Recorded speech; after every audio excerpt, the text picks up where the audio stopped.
guys? Let's talk about Big Fish and Begonia. So this is a 2016 Chinese animated epic fantasy film co-directed by two people, both from China, and it was distributed overseas by Funimation Films. It recently received a wide release in North America this month, while premiering in the United Kingdom today. It's about a young girl named Chun who lives in a mystical realm that is beneath the human world. During a coming-of-age ritual, she transforms into a red dolphin so she can visit the human world and encounters a young boy who ends up having to try to save her from being captured. He ends up saving her life at the cost of his own, and throughout the film we see Chun attempt to bring the boy back through means of first making him become a fish. I don't want to give out too much away about this film because there's so much to talk about. I really hope a lot of you will check it out, especially if you get a chance to see it in the theater. It's one of the first films I've actually seen that is animated that is supported in Dolby Atmos. The music and sound effects in this film were just completely stunning, and it's worth it alone just for that dynamic. Now, one thing I definitely want to mention is that this film is not an anime. I thought that's what it was going into it,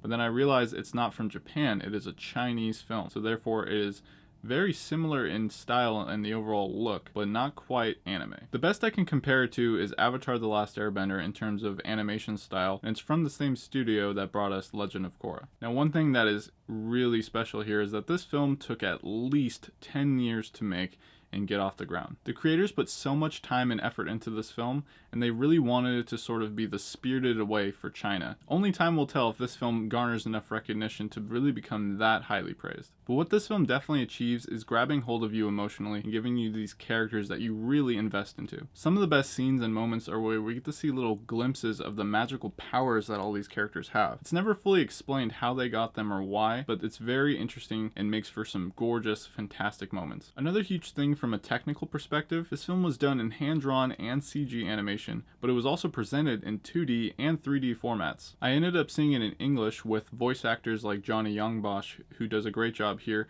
but I also am looking forward to seeing it with the original language and subtitles, as from the trailer it looks like it was very well done. The film wraps up really well, and I would say you definitely got to stick around for all of it, at least throughout the mid-credits, because there's a nice little extra scene that you're definitely going to want to see. This is a huge cultural significance for China. It's a big step forward for them to really dive deep into the world of animation. I'm sure there's plenty out there that have already come out, but this is the one that I think is going to really get them the recognition they deserve. I definitely can't wait to see more films like this, and I highly recommend you guys check it out. Big Fish and Begonia splashes overseas with painstaking efforts by its creators, delivering a fantastic, ambitious animated tale that marks China on the map to watch out for. And that's why this film is a diligent pick. So guys, have you seen Big Fish and Begonia? Are you interested in checking it out now? I'm also curious to know if there are any other films that you've recently seen from China that you have to recommend, whether they're animation or not. My name is Dylan, and if you enjoyed the review, subscribe to my channel while this video ends and send me a thumbs up before you go. Thanks for watching, and stay